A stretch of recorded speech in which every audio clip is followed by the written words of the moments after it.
Aleluia. Meus queridos e amados irmãos, a paz do Senhor Jesus. Amém. Queremos assim louvar a Deus por essa rica oportunidade que Deus, Ele nos concede de estarmos aqui nessa noite para participarmos de mais um culto de ensinamento da palavra de Deus. Eu peço até perdão aos irmãos pelo horário. Hoje eu precisei resolver algumas coisas ali da congregação de Cosme e Damião e passei o dia praticamente resolvendo algumas coisas para que em breve a gente possa estar abrindo aquela congregação ali em nome de Jesus.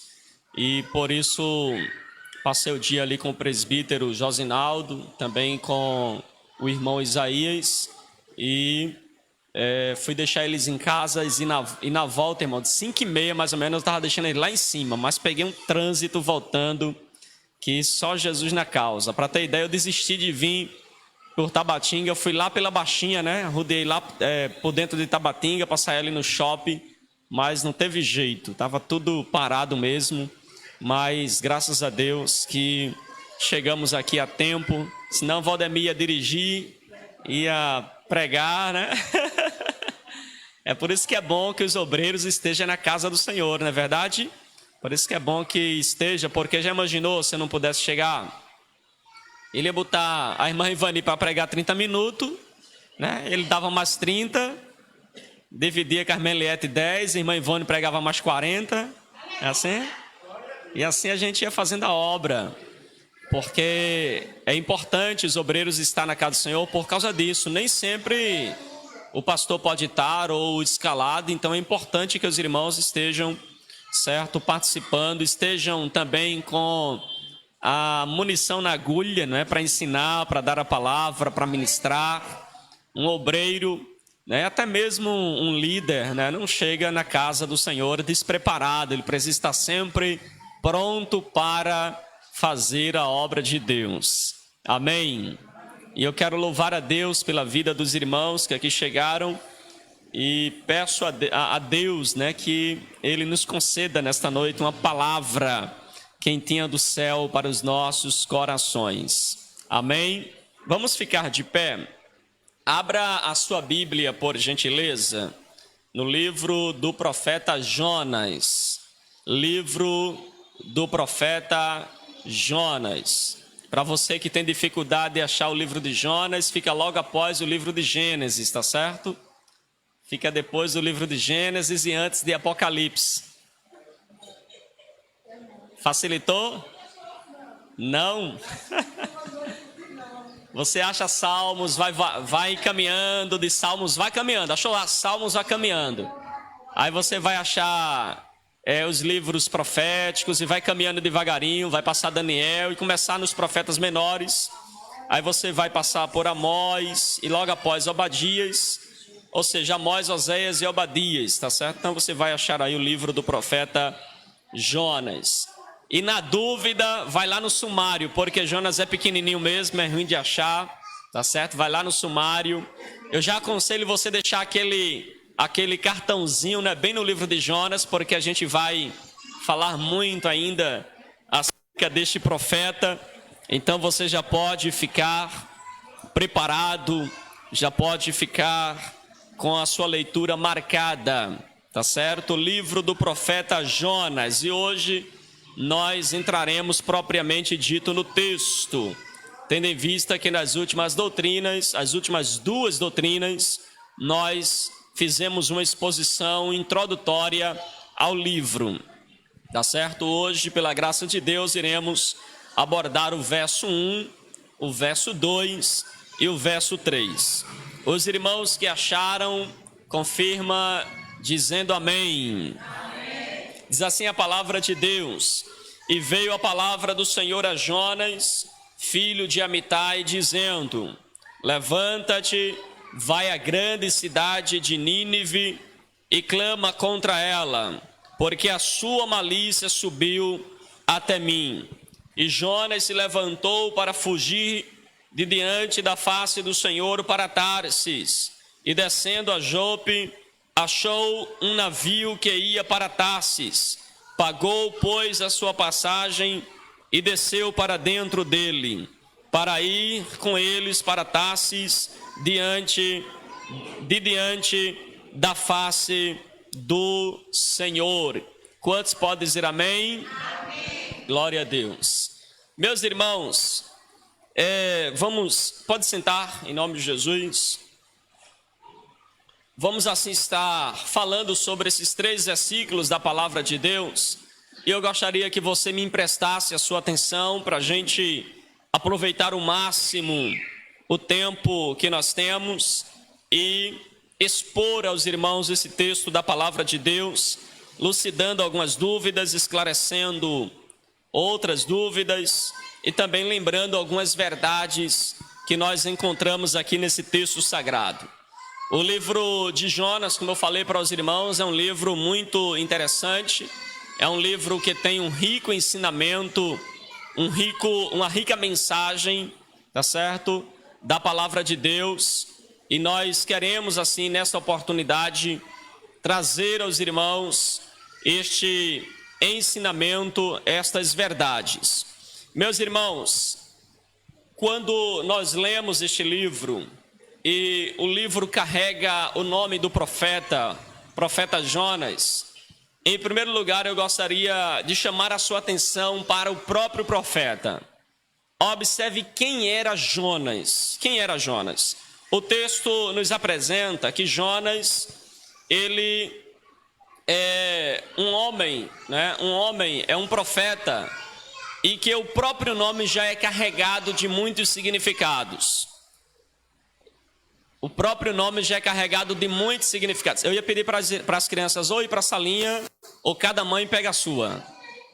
Porque aí ele fica sentadinho, prestando atenção. A gente pensa que não, né? Mas a criança desse tamanho aí presta atenção no culto, viu? Isso depende muito da gente ir doutrinando e orientando ele para ficar atento no culto, tá certo? Eu digo isso porque Sarinha mesmo aprende tudo. Tem culto que eu sento com ela no ciclo de oração, no colo, ela assiste o culto todinho. Então, se a gente ficar sempre pegando no pé delas aí para o ensino, ela vai pegar, tá certo? E a tia Simone também já está orientada, não na doutrina, mas nos domingos, irmã Simone, pode reunir as crianças, tá certo? E fazer assim o culto infantil, em nome de Jesus.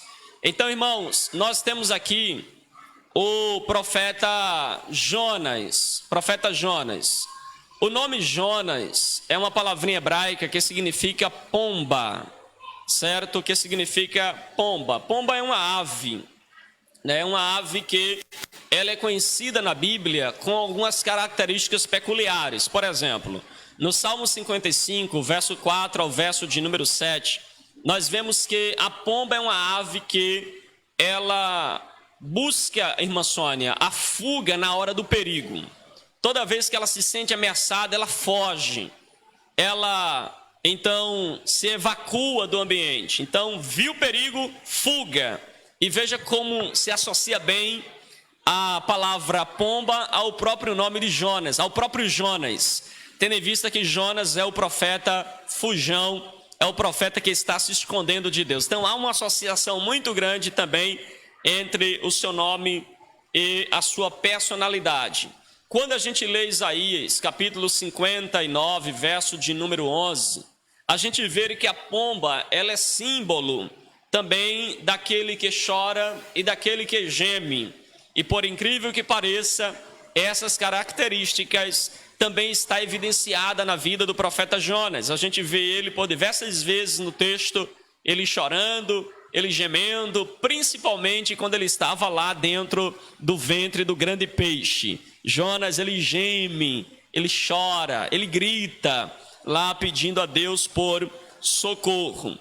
A pomba também é símbolo de passividade. O caráter passivo de Jonas é então contrastado também com o caráter ativo de Deus. Veja que Deus está agindo, dando ordem, e Jonas está sempre passivo na história.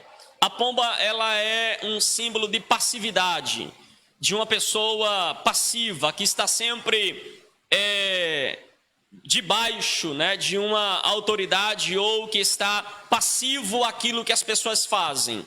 E veja que Jonas está sempre nessa passividade. Jonas está sempre na passividade, indo em contraste com a atividade de Deus. Observem também que Jonas, a palavra Jonas, ou seja, pomba, também é símbolo para nós hoje na atualidade de paz. Geralmente quando as pessoas querem fazer qualquer menção à paz, eles usam um branco que é associado à pomba ou soltam pombas no Dia Internacional da Paz. Jonas, ele também é símbolo de paz. E aqui a gente percebe um contraste entre aquilo que o nome de Jonas significa e aquilo que Jonas, ele vive na prática. Jonas não tem nada de paz. Jonas é um ser em conflito. É um ser que está sempre em conflito consigo mesmo, sempre fugindo de Deus, se escondendo da sua missão. Observem que Jonas, ele está em descompasso com este significado do seu nome. Jonas, ele está em conflito com Deus, ele está em conflito consigo mesmo, e ele também está em conflito com a própria nação de Nínive, com os pagãos que moravam em Nínive. Então esse é basicamente o que nós sabemos acerca do nome de Jonas. A Bíblia também fala do pai de Jonas. O pai de Jonas, diz o texto, é Amitai. É interessante a gente ver a menção do pai de Jonas, porque Jonas era filho de Amitai, diz o texto. O nome Amitai significa verdade. Então Jonas é filho de Amitai, cujo nome significa verdade. Certamente o nome do seu pai vai demonstrar ou estar associado ao caráter que a família de Jonas tinha em relação a Deus. Porque eu não sei se você lembra, mas nas histórias bíblicas o nome está muito associado à personalidade da pessoa. O nome geralmente é dado pela personalidade da pessoa ou daquilo que ele vai significar ao longo de sua vida. Parece estranho isso, não é? Mas era assim que eles eram colocado o seu nome. A mãe de Jacó deu o nome de Jacó porque Jacó, ele nasce agarrado ao calcanhar. Então veja que isso tem muito a ver. O nome Isaac, por exemplo, significa risos, porque Sara riu quando Deus fez a promessa de que ela ficaria grávida. O nome Jabe significa com dores, porque a sua mãe teve dores na hora de dar à luz. Então isso é muito comum em toda a Bíblia, se dá o nome dentro da circunstância em que a pessoa vive, viveu ou viverá. E Jonas também tem aí o seu pai, que significa verdade, mostrando então o compromisso que o pai de Jonas, que a sua família tinha com a palavra de Deus. Jonas cresceu em um lar onde ele pôde receber as instruções de Deus. Jonas, ele cresceu num lar onde ele pôde receber os ensinamentos da palavra de Deus. Alguns estudiosos chegam a dizer que Jonas, ele era discípulo dos profetas, ou seja, discípulo do profeta Eliseu, da escola de profetas. Alguns chegam a dizer que ele cresce sobre a influência do profeta Eliseu. Então Jonas, ele tem um pai crente, uma mãe crente, nasce no meio de um povo eleito. Jonas nasce debaixo do ensinamento da palavra de Deus. Jonas conhece a palavra. Jonas possivelmente é criado na escola de profeta, e Jonas é um profeta de Deus. Então Jonas é uma pessoa que está bem inserida no contexto religioso. Nós percebemos então que Jonas é esta pessoa que está bem envolvida no contexto religioso de sua época, da sua nação, do seu povo. Jonas, quando ele vai ser convocado por Deus para pregar a cidade de Nínive, Jonas, ele já era um profeta. Observem que lá em 1 Reis, capítulo de número 14, verso de número 25, a Bíblia Sagrada vai nos falar que Jonas havia profetizado no reinado de Jeroboão II. Este foi um dos mais importantes reis de Israel, do Reino do Norte.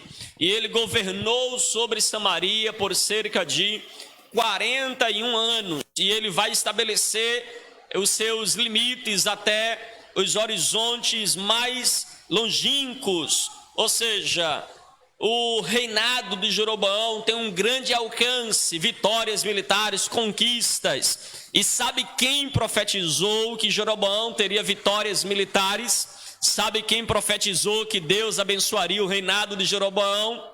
Sabe quem profetizou de que Deus estaria com ele nas batalhas militares? Sabe quem? O profeta Jonas. Jonas era profeta já conhecido. Ele havia profetizado naqueles dias. Jonas, ele é apresentado no texto sagrado, lá em 1 Reis, capítulo de número 14, verso 25. Jonas é apresentado como de Gat-Rafé, a sua cidade. Cidade esta que ficava a cerca de 3 a 7 quilômetros ao norte da cidade de Nazaré, numa elevação que ficava ali, localizada bem ao oeste do mar da Galileia. Jonas, então, ele nasce ali. Inclusive, aqui vale a gente lembrar que Jonas, ele era um profeta galileu.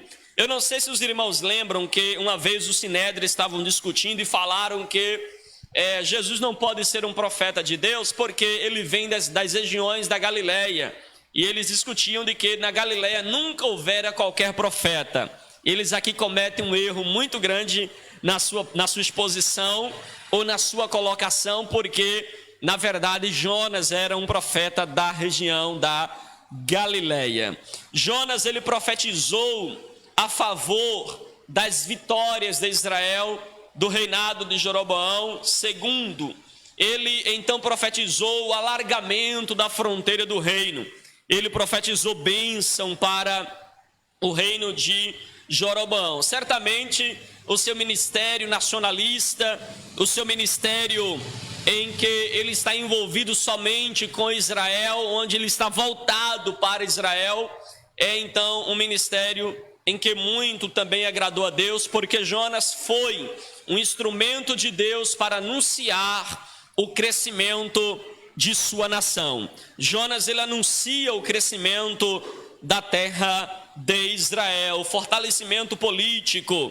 Ele profetiza a expansão dos limites do seu reino.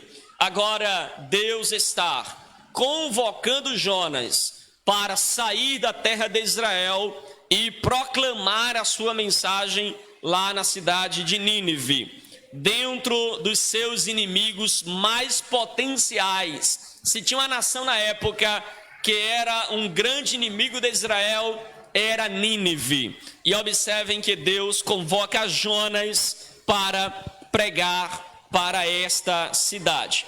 Mas a gente olha para Jonas e percebe, irmãos, que Jonas, ele é um profeta que Deus está enviando para Nínive, mas que é um profeta, sem sombra de dúvida, muito improvável, muito improvável. Observem que Jonas, ele é um emissário, é um enviado improvável. Não é de se imaginar que Deus usaria um homem feito Jonas para pregar para Nínive. Não dá para imaginar. Porque, irmã Sônia, alguém que se levanta para fugir de Deus não é, na nossa ótica, merecedor de cumprir a missão que Deus queria para Nínive. Inclusive, quando ele foge, a gente eu quando leio, eu fico pensando, por que Deus não levantou outro? Não era mais fácil? Deixa Jonas ir embora. Vou levantar outra pessoa e vai para Nínive. Mas observem que Deus, ele é insistente com Jonas. Observem então, queridos, que Jonas é um homem a quem Deus fala. Deus fala com Jonas. Veja o texto. E veio a palavra do Senhor a Jonas. A palavra veio até Jonas. Veja que a palavra, ela vem até Jonas, e não Jonas que vai até a palavra. Porque a palavra, ela é quem vem do céu para a terra. A palavra é quem vem de Deus para Jonas. A palavra de Deus, ela veio de maneira inesperada, de maneira rápida, de maneira autoritativa. A palavra veio até Jonas para que ele fosse até Nínive. Observem que Jonas é o profeta que recebe a palavra de Deus para transmiti-la. Jonas é apenas o canal de Deus para transmitir a mensagem a Israel. Jonas é o profeta que vai receber a mensagem, ou seja, Jonas é apenas o receptáculo da mensagem, ele é apenas o canal da mensagem, Jonas é apenas o instrumento da mensagem. O profeta Jonas não cria a mensagem que vai profetizar, é Deus quem manda a palavra para o profeta. Observem que Jonas não tem trabalho de criar a mensagem, porque o pregador, ele não deve criar a mensagem, ele deve ler a Bíblia e deixar a Bíblia falar com ele, Deus trazer a palavra para ele. Ele não cria a mensagem, ele não imagina a mensagem, ele não pensa sobre algo e tenta encaixar versículos bíblicos para falar na igreja, e muito menos usa o altar para pregar mensagem em carapuças. Essa aqui é a cara da irmã Sônia, eu vou falar hoje. Essa aqui é a cara do irmão, do diácono Amaro, vou falar para ele hoje. Essa mensagem aqui combina com a irmã Ivone, é hoje que eu pego ela. Oh Jesus, eu estou sentindo. Isso não é de Deus não, esse tipo de pessoa que diz que está sendo usada por Deus, a gente repreende, porque esse Deus é o diabo. Como diz, tem um professor meu que diz, se Deus é o diabo, o Deus que faz isso. Porque o profeta, ele não fala o que ele quer. O profeta recebe a palavra de Deus para transmitir para a igreja. Meu trabalho não é criar a mensagem. Meu trabalho é entender a mensagem de Deus e transmiti-la.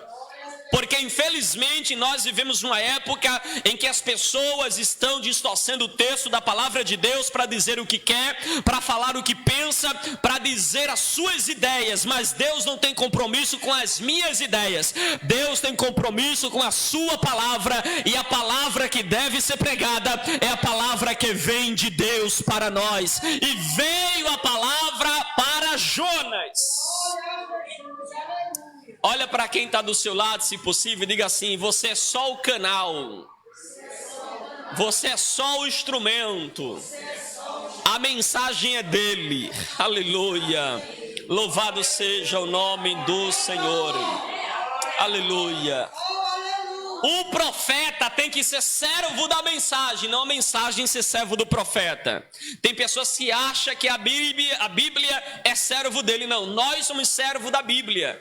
Nós somos escravos da Bíblia na hora da pregação. Lutero dizia que quando ele ia pregar, a sua mente estava cativa à palavra, ou seja, escrava da palavra. Por quê? Porque nós não podemos pregar nossos pensamentos. É por isso que quando a gente vai pregar ou estudar a Bíblia, a gente precisa extrair a mensagem do texto e não colocar mensagem no texto. Quando você extrai a mensagem do texto, você está pregando a verdadeira palavra de Deus. Mas quando você coloca a sua ideia no texto, você está pregando a sua ideia. E Deus não tem compromisso com as suas ideias. Deus tem compromisso com a sua palavra. Quem entendeu, diga amém. Amém. Irmãos, Jonas é um homem que Deus chama também. Primeiro, é um homem que recebe a mensagem de Deus. Mas Jonas também é um homem que Deus chama para fazer a obra. Deus comissiona Jonas. Jonas é convocado por Deus para uma missão singular, uma missão inédita. Por que inédita, pastor? Porque todos os profetas que Deus convocava era para falar para Israel, mas Deus convocou Jonas não apenas para falar para uma nação estrangeira, mas sair de sua terra e ir até a nação estrangeira. Então é uma mensagem inédita. Deus ainda convoca pessoas para missões específicas, para missões que outras pessoas ainda não fizeram. Aleluia, Deus ainda convoca pessoas assim. Jonas é a pessoa, irmãos, que Deus chama, mas Deus não chamou Jonas para pensar. Deus não disse assim: Jonas, vem no meu gabinete às 5 horas da tarde. E Jonas, quando chega no gabinete de Deus, Deus não diz assim: tu pode ir para Nínive, Jonas? Me dá uma resposta amanhã. Não. Porque quando Deus chama, Deus, Ele não nos dá oportunidade de dizer, vou ou não vou pensar ou vou refletir. Não, quando Deus chama, você tem que dizer, feito Isaías. Como foi que ele disse? Eis-me aqui, envia-me a mim. Ponto final. Só que Jonas achava que podia pensar. Aí o que é que Jonas faz? Ele tenta fugir, tenta questionar, ele tenta sair da direção de Deus, ele não quer ir até Nínive, mas observem que Deus, ele convocou Jonas para ir, para fazer, e Jonas não deveria ficar pensando, refletindo ou questionando, e muito menos fugindo de Deus. Deus não apenas envia Jonas a Nínive, mas observem que Deus, ele dá para ele uma missão específica, porque a mensagem que Jonas deveria pregar em Nínive era uma mensagem contra ela. Veja o que o texto diz. E veio a palavra do Senhor a Jonas, filho de Amitai, dizendo: levanta-te, vai à grande cidade de Nínive e clama contra ela. Eu sei que não é fácil a gente levar a mensagem de cajado. É ou não é? É difícil quando a gente tem uma batata quente para entregar para alguém. Entregar bombom, todo mundo quer. Entregar batom garoto, todo mundo quer. Até porque as pessoas já esperam receber. Mas entregar a mensagem contra, ninguém gosta de levar, porque sabe que a pessoa não gostará de receber. Mas profeta de Deus não foi chamado para se questionar. Profeta de Deus deve fazer o que Deus manda. Independentemente se Nínive vai gostar ou não, a mensagem que Deus manda Jonas pregar é uma mensagem contra ela. A palavra contra ela aqui no texto é a ideia de que Deus estava convocando Jonas para denunciar o pecado de Nínive.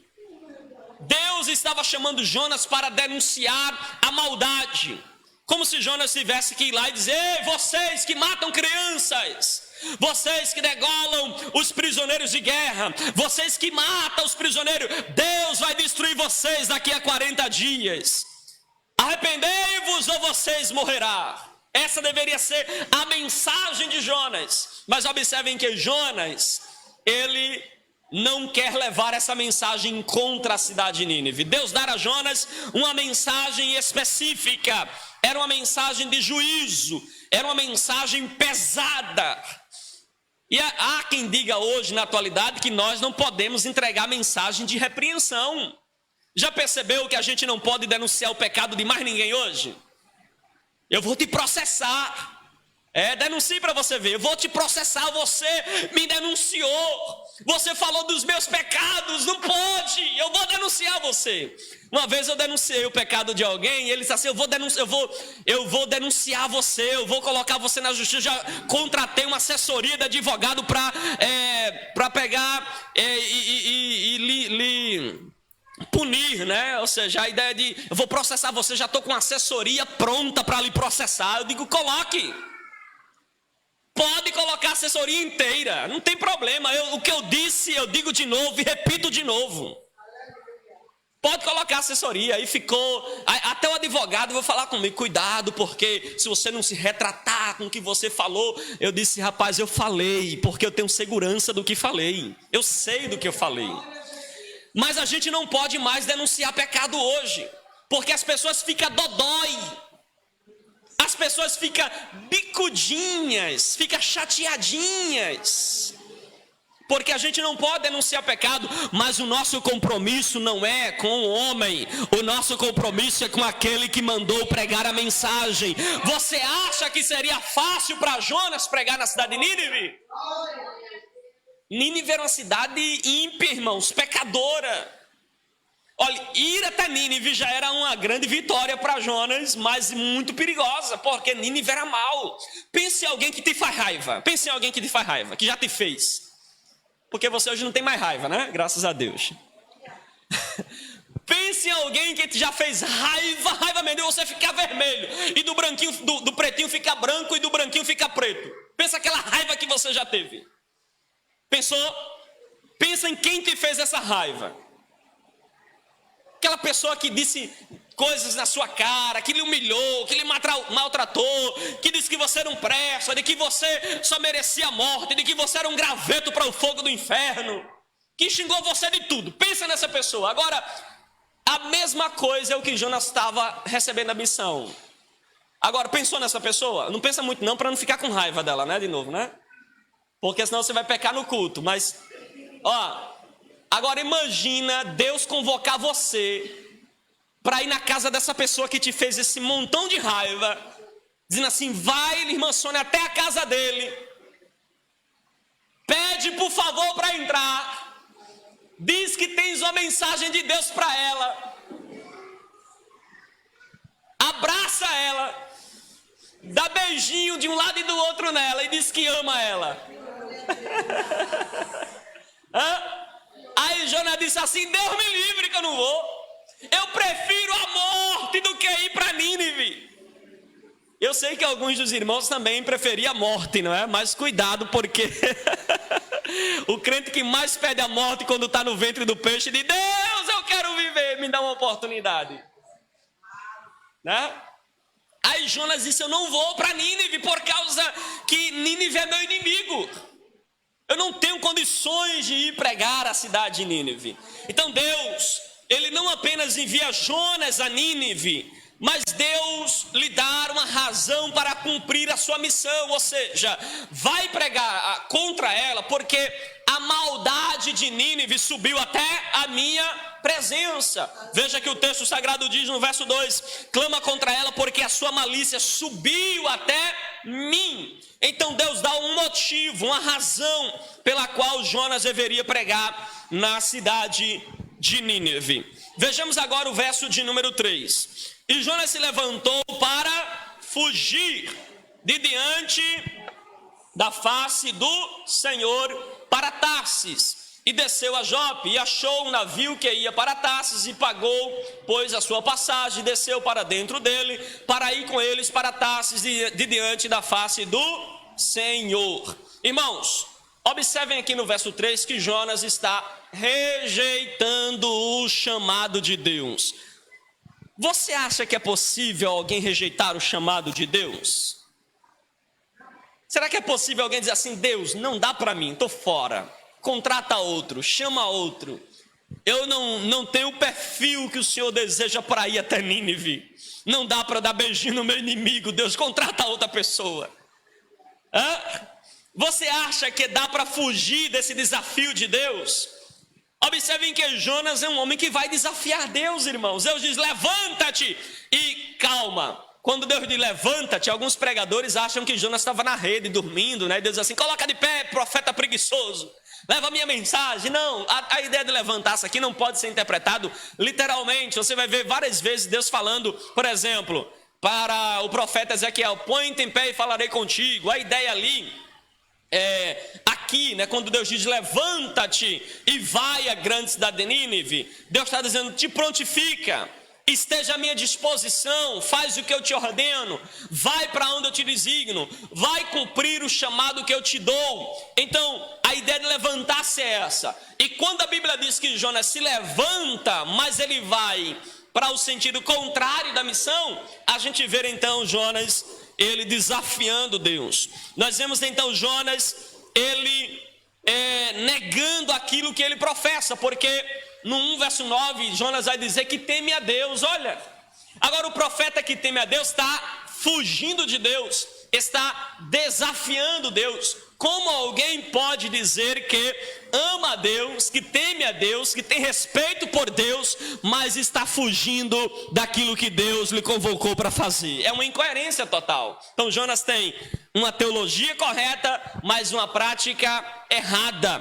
Ele está fugindo de Deus. Jonas é um homem que foge de Deus. Só que, embora Jonas esteja indo para Tarsis, que conforme Isaías 66, verso 19, Tarsis ficava nos confins do mundo, se é que o mundo tem fim, ou seja, dizendo que ele estava indo para um local muito longe, para tentar fugir da responsabilidade que Deus havia dado para ele. Então observe que ele vai para um local bem distante, cerca de 3 a 4 mil quilômetros de distância, da onde ele estava, ou seja, fugindo então para bem longe. Às vezes, irmãos, a gente quer fugir para bem longe daquilo que Deus está convocando a gente para fazer. Às vezes a gente quer se esconder de Deus, a gente quer fugir de Deus. Porque Jonas, ele quer ir para Tarsis, sabe por quê? Isaías 66, verso 19 diz que em Tarsis nunca se pregou a palavra. Ou seja, nunca se ouviu a voz de Deus. Sabe o que é que ele está dizendo? Eu vou para um local onde Deus nunca falou. Aqui Deus está falando comigo e eu não quero mais ouvir Deus. Deus nunca falou. Eu vou para onde Deus nunca fale.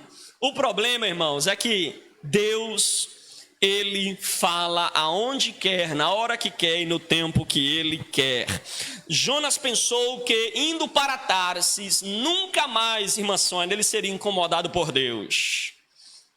Sabe, às vezes a gente quer se esconder, a gente não quer contato com os irmãos, porque é através dos irmãos que Deus fala com a gente quer se isolar, quer fugir para bem longe, quer se isolar da família, dos amigos, de todo mundo, mas lá no fundo é porque a gente tem medo de estar perto de alguém que possa ter uma palavra de Deus para a gente, porque a gente quer estar num ambiente onde a gente não possa ouvir a voz de Deus, a gente quer se esconder da voz de Deus.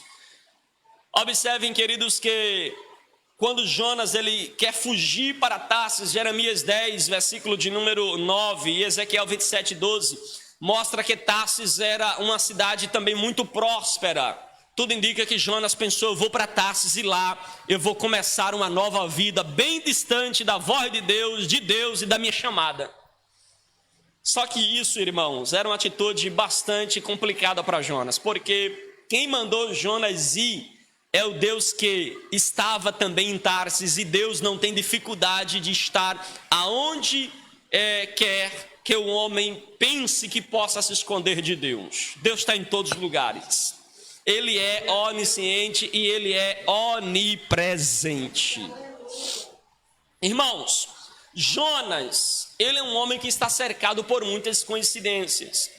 E cuidado você que seguia pelas coincidências. Cuidados, viu? Porque olha para a vida de Jonas. Quem aqui dos irmãos já usou as coincidências como meios de dizer que Deus está falando com você? Você diz assim, se amanhecer chovendo, amanhã eu vou para o médico. Você está a semana inteira sentindo dor. Aí você diz, se amanhã amanhecer chovendo, eu vou para o médico. Aí, para sua coincidência, amanhece chovendo, né? Ou ao contrário, né? Você está, todo mundo dizendo, vai no médico, fulano, vai no médico, não vou não, vai no médico. Aí você diz assim, eu vou fazer um voto aqui.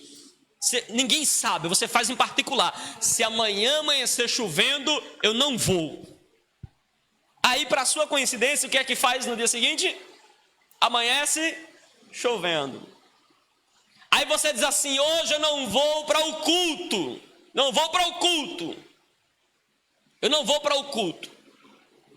E se for da vontade de Deus que eu não vá, que chega uma visita, o que é que acontece? Chega uma visita mesmo na hora de você ir. Aí você diz, é confirmação. Observe que a vida de Jonas tem muita coincidência. Percebeu que tem? Jonas, quando foge, irmã Sônia, ele vai para Jope pensando, eu vou para Jope e vou pegar um navio, mas eu tenho que comprar a passagem. Será que eu tenho dinheiro suficiente? Se for de Deus para eu fugir, eu vou ter. Aí ele chega lá, tem dinheiro para passagem.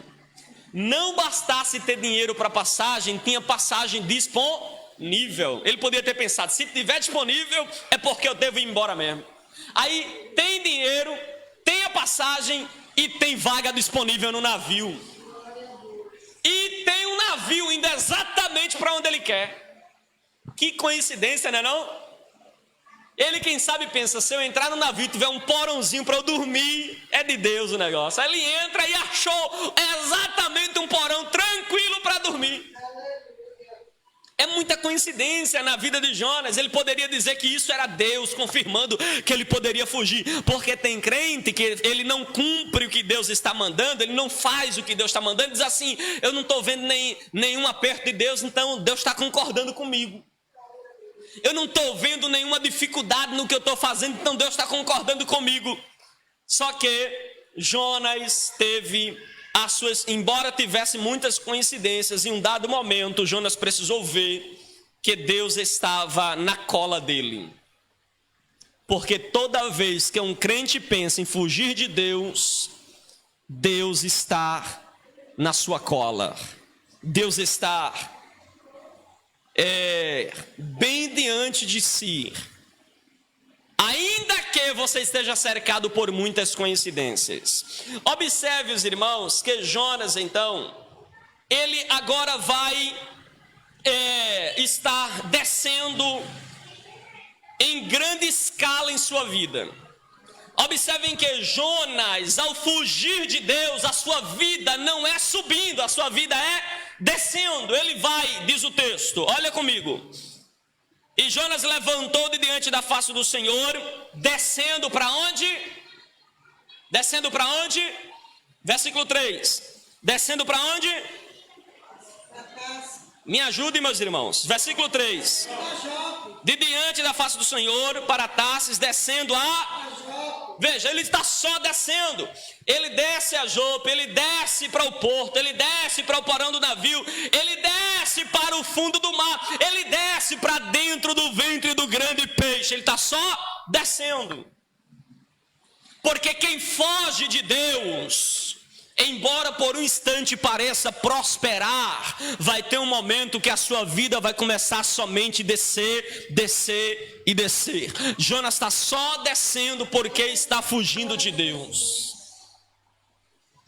Se você está fugindo de Deus, cuidado, porque a sua vida pode virar uma descida após descida, até a profundeza do mar e até a profundeza do ventre de um peixe. Jonas está somente descendo e descendo e descendo, como desceu até as entranhas do ventre de um grande peixe. Agora Jonas, ele tinha suas razões para fugir.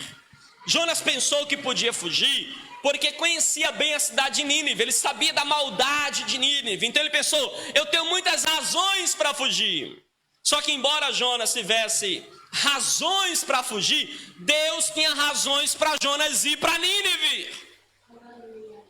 Porque se você tem razão para fugir da chamada de Deus, Deus tem razão para você cumprir a chamada que Ele tem para a sua vida.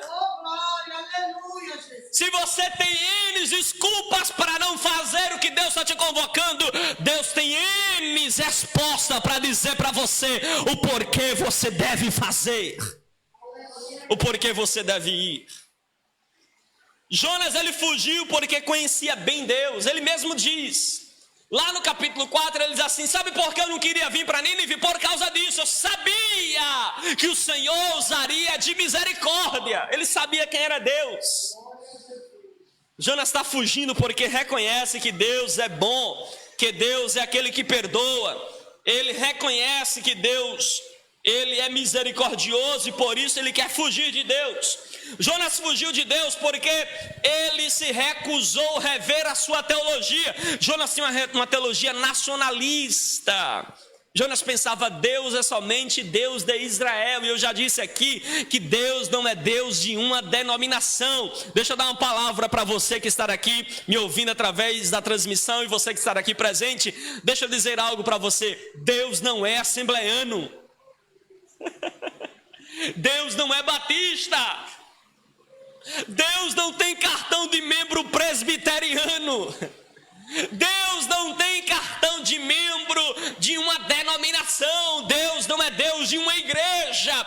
Deus, ele tem povo, ele tem povos aonde quer que tenha alguém que confessou com a boca e crer com o coração que Jesus Cristo é Senhor. Deus não é Deus do ministério Verdade e Vida apenas. Porque às vezes a gente acha que Deus só é Deus aqui. Tem crente que chega a dizer que fora da minha igreja não há salvação. Ou frase infeliz, não é? Achar que a salvação pertence à igreja dele. Tá pensando que a tua igreja é a porta do céu, é? Né? Que ele fica lá aqui, Quem entrar pela minha igreja vai para o céu. A minha igreja, não, irmãos, não é a igreja.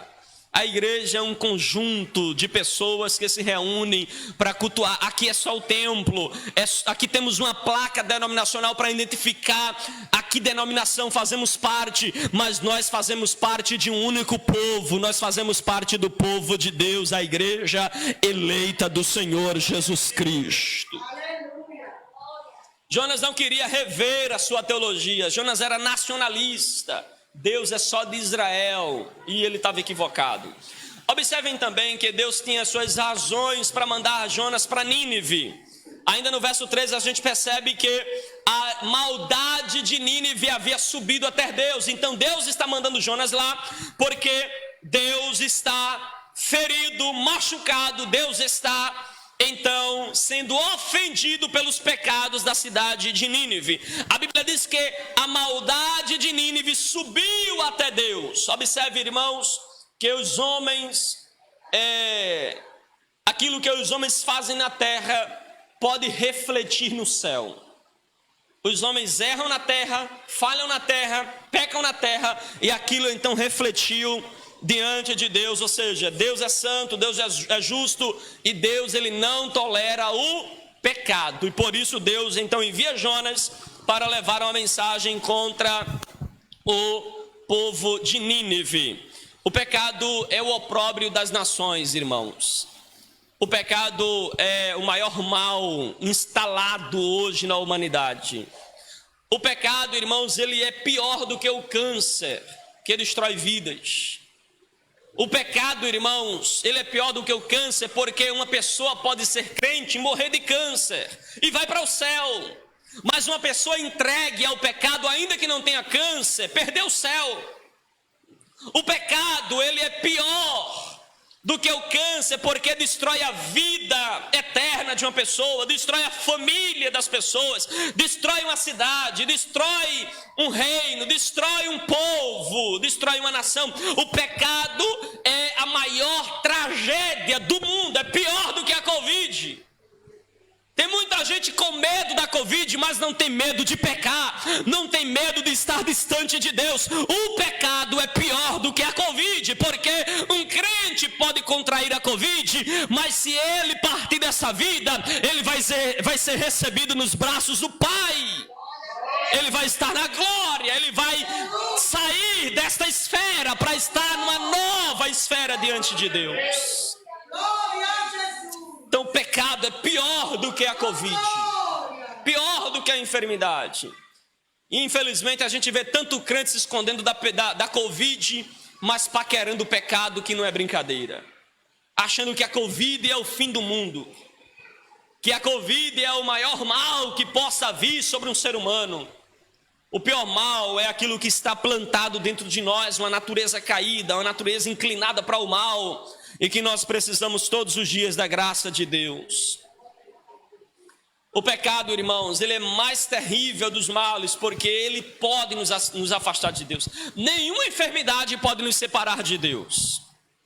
São as pessoas que se separam de Deus por causa das enfermidades, mas Deus jamais pode ser separado de nós por causa de qualquer enfermidade.